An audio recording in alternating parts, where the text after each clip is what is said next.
Hello दोस्तों, welcome to test 91।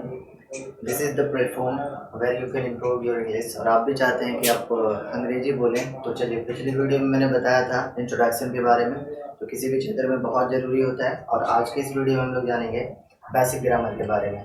Really if you want to improve English, okay, you must have the knowledge of basic grammar. क्योंकि शुरुआत अगर पता है तो बाद में ऑटोमेटिक आप कर पाओगे, अगर शुरुआत ही पता नहीं है तो बाद में बिल्कुल आप नहीं कर पाओगे। ये वेरी सिंपल है, ठीक है। तो चलिए, आज हम बेसिक के बारे में जानते हैं। मुट्ठी में होगी आपकी इंग्लिश, लेकिन ध्यान रखना इस बात का कि हमें बेसिक अच्छे से जानना होगा, हमें बेसिक अच्छे से जानना होगा। तो चलिए, हम पहले शुरू करते हैं आज की इस वीडियो में बेसिक ग्रामर के साथ। एक बार फिर से स्वागत है आपका। चलिए, लेट्स स्टार्ट दिस वीडियो।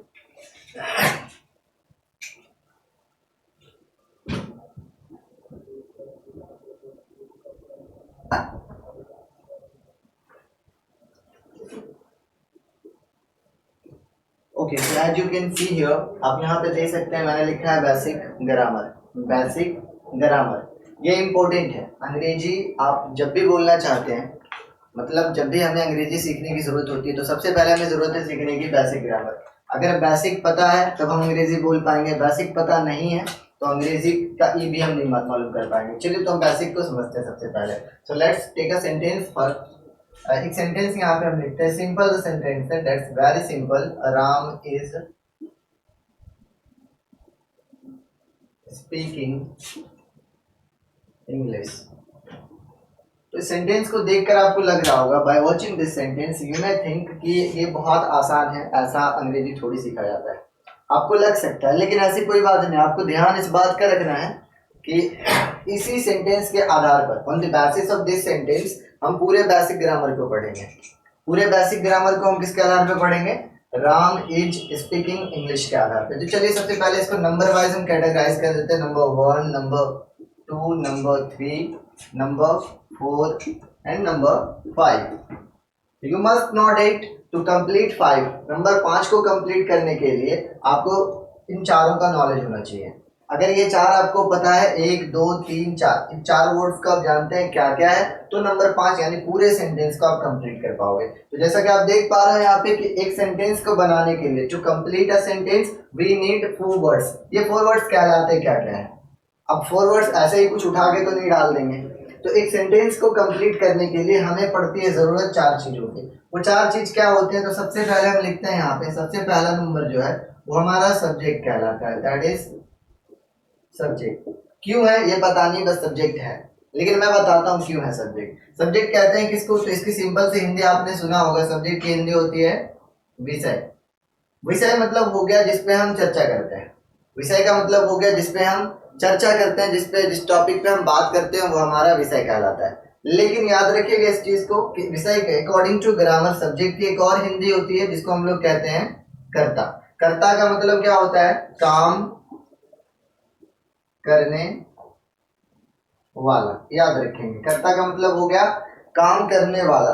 तो इन छोटी छोटी चीजों का ध्यान रखना है। पहले एक सिंपल सी हिंदी होती है सब्जेक्ट की, विषय, जिसपे हम बात करते हैं, जिसपे हम चर्चा करते हैं, वो विषय कहलाता है। और दूसरी हिंदी हमारी होती है कर्ता। कर्ता का मतलब हो गया काम करने वाला। चलिए, इसका इंग्लिश डेफिनेशन समझते हैं, अंग्रेजी में क्या कहते हैं। तो सब्जेक्ट किसको कहते हैं? सिंपल सा डेफिनेशन लिखा हुआ, about whom we talk or speak.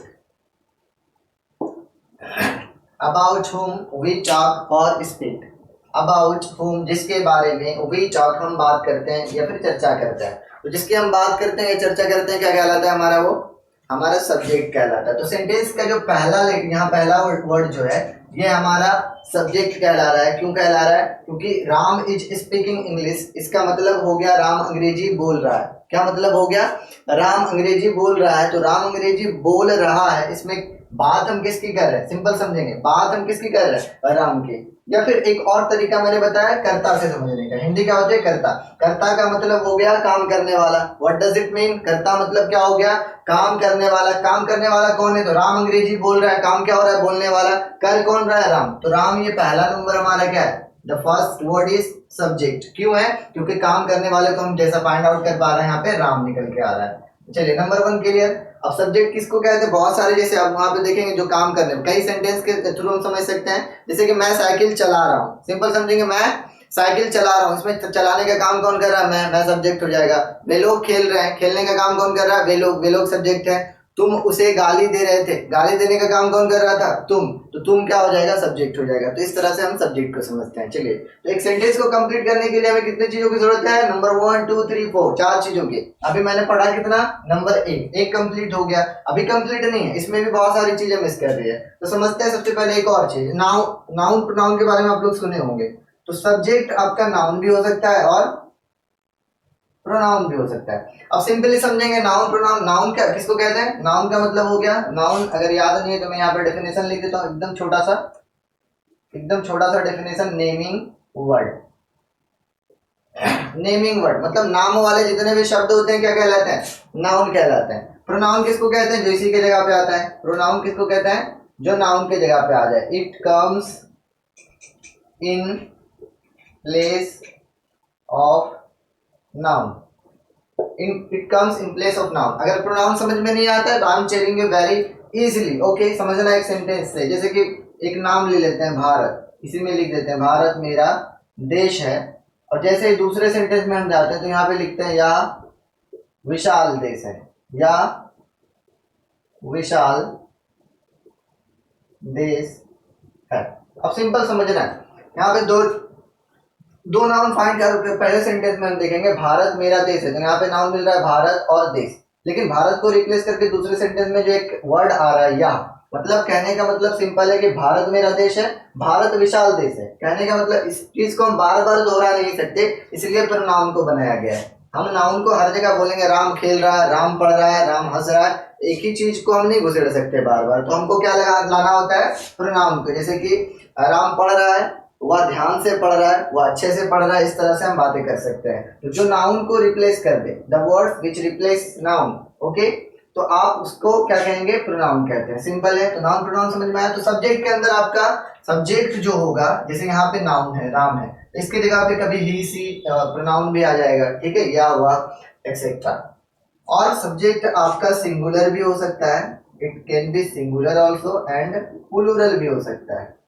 Singular मतलब एक हो सकता है, एक से अधिक हो सकता है। अब सिंपली समझेंगे, Ram is speaking English, Ram अंग्रेजी बोल रहा है, तो राम यहाँ पे अकेला है, दैट्स सिंगुलर सब्जेक्ट। लेकिन कई बार रहता है कि वे लोग क्रिकेट खेल रहे हैं, तो वे लोग अकेला नहीं होता है ना, दैट्स नॉट अलोन, ओके, तो वहां पे अकेला नहीं, सिंगुलर नहीं होता है।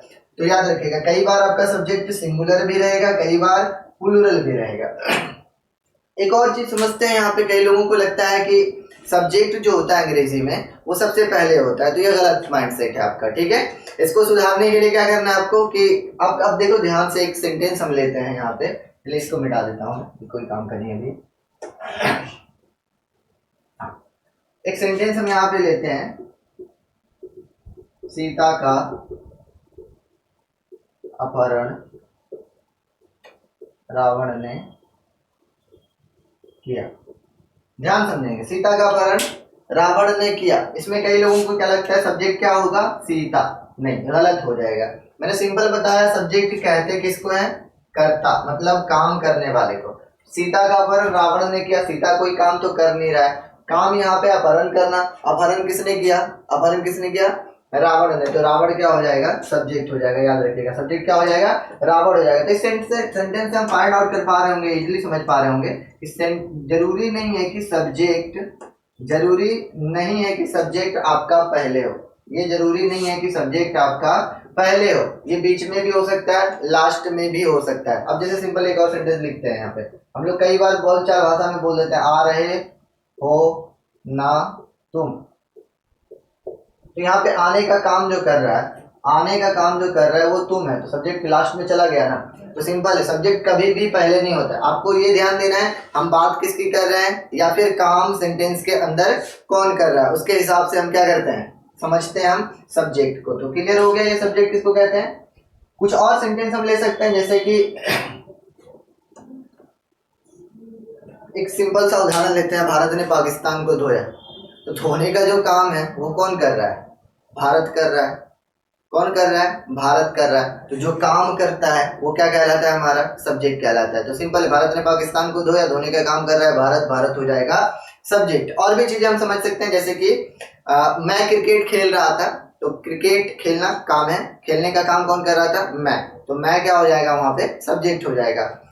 वे लोग दिल्ली से आ रहे थे, तो आना काम है और आने का काम कर कौन रहा था, वे लोग, तो वे लोग क्या हो जाएगा, subject. That's very clear, I think अब समझ में आ चुका होगा। तो चलिए नंबर 1 समझ में आ गया। सब्जेक्ट किसको कहेंगे, किसी भी सेंटेंस का पहला जो वर्ड होता है क्या होता है, सब्जेक्ट होता है। दूसरा हम समझेंगे, पहले इसको क्लियर कर लिए, ठीक है।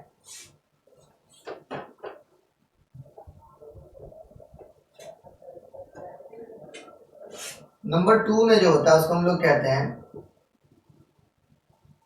Helping verb. इसका मतलब हो गया helping verb is, it's Hindi would be सहायक क्रिया।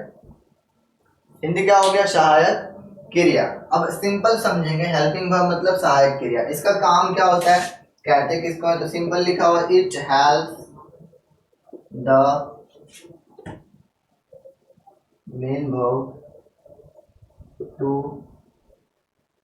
Form tenses.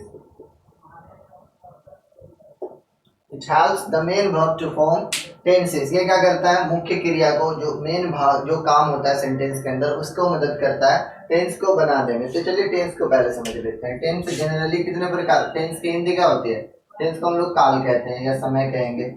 तो इसको जनरली हम 3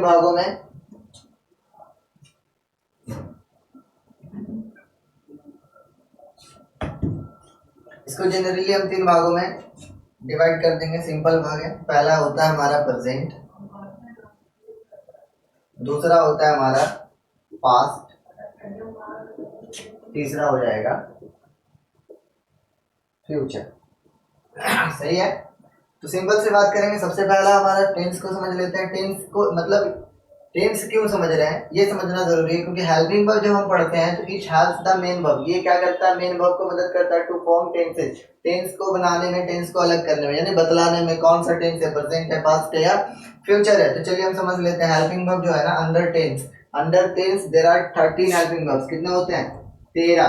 there are 13 helping verbs under tense. Okay, tense के अंदर 13 हेल्पिंग वर्ब। जैसे सबसे पहला इज, प्रेजेंट के अंदर आता है इज, एम, आर, यहीं पे हो जाएगा हैव, हैज, और इसी के अंदर आ जाता है हमारा डू और डज। ये सातों जो लिखा है मैंने, जरा 7 इन प्रेजेंट। ओके, प्रेजेंट में 7 है, 7 हेल्पिंग वर्ब है, is, am, are, have, has, do, does. Okay, दूसरा हमारा है पास्ट। पास्ट के अंदर 4 हेल्पिंग वर्ब होते हैं। पहला हमारा वाज, जो था के लिए यूज करते हैं, वर, या फिर इसी में हम लोग लिखते हैं डिड, या फिर हैड। ये 4 हेल्पिंग वर्ब किसके अंदर आ जाएगा, पास्ट के अंदर। और फ्यूचर के अंदर हमारा आता है मात्र 2, shall and will. Okay, shall and will. तो ये 2 हेल्पिंग वर्ब किसके अंदर है, फ्यूचर के अंदर। ये 4 हेल्पिंग वर्ब पास्ट के अंदर, और प्रेजेंट के अंदर आते हैं 7 हेल्पिंग वर्ब्स। ओके, तो टोटल मिलाकर हम जोड़ेंगे 7 4 11 2 13, तो there are 13 helping verb. Total कितने होते हैं, 13। Under tense there are 13 helping verbs. You don't come to remember the definition of helping verb. अगर आपको डेफिनेशन पता नहीं हेल्पिंग वर्ब का, याद नहीं कर पा रहे हो, तो कोई बात नहीं, डजंट मैटर। अब याद कर लोगे क्या कि 13 हेल्पिंग वर्ब होते हैं अंडर टेंस। यानी हम सिंपल समझ सकते हैं, जब भी is, am, are, have, has और डू, डज का इस्तेमाल करेंगे वो प्रेजेंट के अंदर रहेगा। वाज, वर, डिड, हैड का इस्तेमाल करेंगे पास्ट के अंदर चला जाएगा। शेल, विल का इस्तेमाल करेंगे तो क्या हो जाएगा, फ्यूचर के अंदर हो जाएगा। That's very clear. चलिए, अब जैसे कोई भी सेंटेंस रहेगा, उसकी हिंदी हमें नहीं पता, फिर भी हम फाइंड आउट कर पाएंगे कि वो कौन सा है। तो इसको मिटाते हैं, नंबर 3 को समझते हैं। तीसरे नंबर पे कौन आता है, तो पहले नंबर पे आता है हमारा सब्जेक्ट, दूसरे नंबर पे आता है हेल्पिंग वर्ब, और तीसरा नंबर अभी हम देखने जा रहे हैं तीसरा नंबर कौन क्या कहेंगे। तो नंबर 3 पे आ जाएगा हमारा 3 नंबर पे, जिसको हम लोग कहते हैं मेन वर्ब। मेन वर्ब का सबसे छोटा डेफिनेशन, इट शोज एक्शन। ये क्या करता है, इट शोज एक्शन। ओके, ये काम को दिखलाता है। मतलब what is being done in a sentence that is called main verb. Okay, what is being done in a sentence that is called main verb. Simply समझेंगे मेन वर्ब क्या किसको कहेंगे, मुख्य क्रिया, मतलब मेन काम, मुख्य क्रिया, मेन काम जो सेंटेंस के अंदर होता है उसी को हम लोग क्या कहते हैं, मेन वर्ब. तो जो सेंटेंस के अंदर मेन काम रहेगा, जैसे कि अभी बता रहा था मैं कि वे लोग पढ़ रहे हैं, तो पढ़ना वहां पे काम हो रहा है, पढ़ना क्या हो जाएगा, एक्शन यानी वर्ब हो जाएगा. पढ़ना क्या हो जाएगा, मुख्य क्रिया. पढ़ना सेंटेंस के अंदर मेन काम हो रहा है, इसलिए क्या हो जाएगा हमारा मुख्य क्रिया. That's very simple to understand. Okay, वे लोग खेल रहे हैं तो काम क्या हो रहा है, खेलना, खेलना वर्ब हो जाएगा. मैं पढ़ रहा था, पढ़ना, वे लोग आ रहे थे, आना, मैं समझा रहा था, समझाना, आप लोग समझ रहे थे, समझना. टेस्ट 91 अलग तरह की वीडियो प्रोवाइड कर रहा था, तो यहाँ पे वीडियो प्रोवाइड करना. तो इस तरह के जो भी काम किए जाते हैं सेंटेंस के अंदर, the works means the action which is being done in a sentence, वैसे काम जो किए जा रहे होते हैं सेंटेंस के अंदर या हो रहा होता है, उसी को हम लोग क्या कहते हैं, उसी को हम लोग कहते हैं main verb. That's very simple, समझ में आ गया होगा. अब वर्ब को समझना इतना आसान नहीं है, कई लोग समझ लेते हैं. अब इसका एग्जाम्पल हम जब लिखेंगे ना, एग्जाम्पल लेते हैं, एग्जाम्पल में हम लोग लिख लेते हैं to go, to read, to play, it is. अब आप कहोगे कि सर बचपन से तो हम पढ़ने आए हैं, कि यहाँ पढ़ते हुए आए हैं कि गो का मतलब होता है जाना, फिर टू किस लिए, रीड का मतलब पढ़ना होता है, रीड मीन्स पढ़ना, फिर टू किस लिए, प्ले मीन्स खेलना, फिर टू किस लिए. तो मैं बता दूं, whenever we write V1 यानी मतलब वर्ब का पहला रूप जब हम लिखते हैं, ठीक है, वर्ब का जब भी पहला रूप हम लिखते हैं तो उसमें क्या होता है, ध्यान रखिएगा, उसमें होता ये है कि वो ऑर्डर शो करता है. क्या दिखाता है वो, आदेश को दिखाता है. जैसे कि अगर हम यहाँ पे केवल लिखते हैं रीड, क्या लिख रहे हैं, रीड, तो इसका क्या मतलब हो गया, रीड मतलब हो गया पढ़ो या फिर पढ़िए. रीड मीन्स क्या हो जाएगा, पढ़ो या पढ़िए. अब यहीं पे अगर हम लिख देते हैं प्ले, तो प्ले का मतलब क्या होता है, खेलो या खेलिए, है ना. अगर यहीं पे हम लिखते हैं गो, तो गो का मतलब क्या हो जाएगा, गो मीन्स जाओ या फिर जाइए. लेकिन इसको हमें जाना बनाने के लिए, ठीक है, जाना बनाने के लिए टू गो लिखना जरूरी है, पढ़ना बनाने के लिए टू रीड लिखना जरूरी है, या फिर खेलना बनाने के लिए टू प्ले लिखना जरूरी है. ओके, तो समझ में आ गया होगा ये चीज आपको आसानी से. और दूसरा हम देखते हैं इसको, इसके जो 5 फॉर्म होते हैं, इट हैज, वर्ब के कितने फॉर्म होते हैं, इट हैज 5 फॉर्म्स. इसके 5 फॉर्म है, जैसे कि हम शॉर्ट फॉर्म में लिखते हैं V1, V2, V3, V4 and V5. Okay, V1, V2, V3 and V4, V5. Okay, तो कुछ एग्जांपल हम लेते हैं, सिंपल से यहाँ पे लिख सकते हैं. चलिए इसको मिटा दूं, देखा कम पड़ रहा है थोड़ा.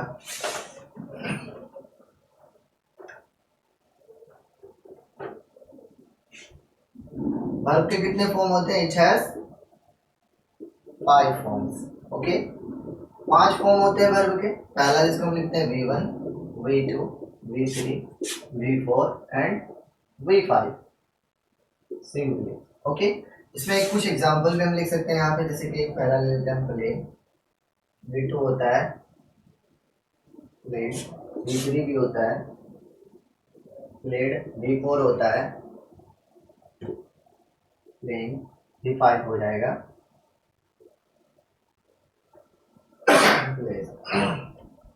एक और एग्जांपल यहीं पे हम लिखते हैं गो, V2 हो जाएगा वेंट, V3 होता है गोन, V4 हो जाएगा गोइंग, V5 हो जाएगा गोज. एक और एग्जांपल यहाँ हम नीचे लिख देते हैं कट, थोड़ी गले में खराश है, तो कट V2 क्या हो जाएगा, कट, V3 भी होता है इसका कट, V4 हो जाएगा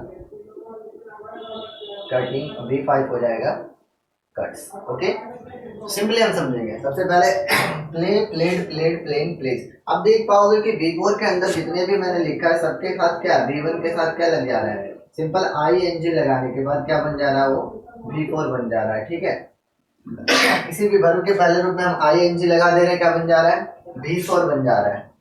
ठीक है, तो V4 समझना आसान है, लेकिन V5 कहीं देखोगे कहीं S लगा है, कहीं ES लगा है ना, कहीं S लग गया है, कहीं ES लग गया है. तो समझते हैं S कब लगाएंगे और ES कब लगाएंगे. तो जब भी वर्ड आपका खत्म होता है, सिंपली मैं बता देता हूँ, इसका डिटेल में अगले जब भी इसका चैप्टर आएगा अलग से तो मैं बताऊंगा, अभी मैं बेसिक पढ़ा रहा हूँ. तो सब सिंपल समझेंगे. एस और ई एस कब लगाते हैं, ठीक है। तो एस जब लगाएंगे जब आपका वर्ड सिंपली, ई एस लगाते हैं जैसे कि जब आपका वर्ड खत्म होता है सी एच पे, एस एच पे या ओ पे, ठीक है। इन सब के साथ आपको क्या जोड़ देना है, ई एस जोड़ते हैं। जैसे कि गो के साथ गो ओ पे खत्म हो रहा है ना, ओ पे जब खत्म होगा ई एस, एस एच पे जैसे फ्लैश फ्लैशेस है ना, सी एच पे कैच कैचेस, तो ई एस लगता है वहाँ पे। बाकी सबके साथ हम ज्यादातर में एस लगाते हैं। बाकी इसका डिटेल हम अगले अगले क्लास में, जब भी आपका भारत मेन वर्ब का चैप्टर जब हम अगले क्लास में आपको आगे जब हम पढ़ाएंगे तो बताएंगे, ठीक है।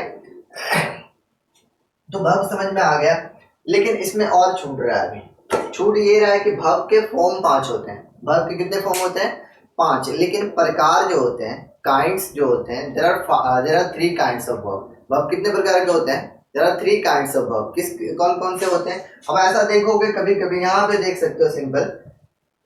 चलिए इसको हटाते हैं और आगे लिखते हैं। ये फॉर्म्स कितने होते हैं, वर्ब के फॉर्म होते हैं 5, लेकिन काइंड कितने हो जाएंगे, काइंड कितने हो जाएंगे, it has 3 kinds, it has 3 kinds, okay. Verb के काइंड्स कितने हो जाएंगे, 3। सिंपली समझेंगे, पहला हो जाएगा हमारा, पहला जिसको हम लोग कहते हैं रेगुलर वर्ब। दूसरा जो होता है हमारा, इसको हम लोग कहते हैं इर्रेगुलर वर्ब। तीसरा जो होता है हमारा, इसको हम लोग कहते हैं सिंपल वर्ब। चलिए अब रेगुलर वर्ब किसको कहेंगे, व्हाट इज रेगुलर वर्ब। तो सिंपली हम समझेंगे, जिस V2 में मतलब वर्ब के दूसरे रूप और तीसरे रूप में क्या लगा हुआ रहेगा, प्लस ईडी। वर्ब के दूसरे और तीसरे फॉर्म के साथ क्या लगा हुआ रहेगा, ईडी, तो उसको हम लोग क्या कहते हैं, रेगुलर वर्ब कहते हैं। एग्जांपल मैंने अभी लिखा था ऊपर, जैसे लिखा था, क्या लिखा था, प्ले। प्ले का V2 क्या था, प्ले। V3 क्या था, प्ले। यहाँ पे आप क्या देख पा रहे हो, ईडी V2 के अंदर भी, ईडी V3 के अंदर भी, ठीक है।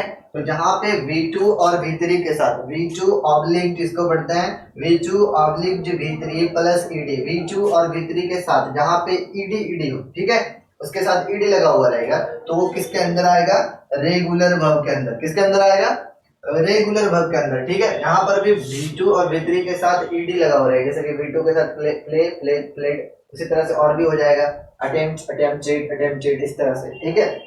अब्यूज अब्यूज अब्यूज, ठीक है।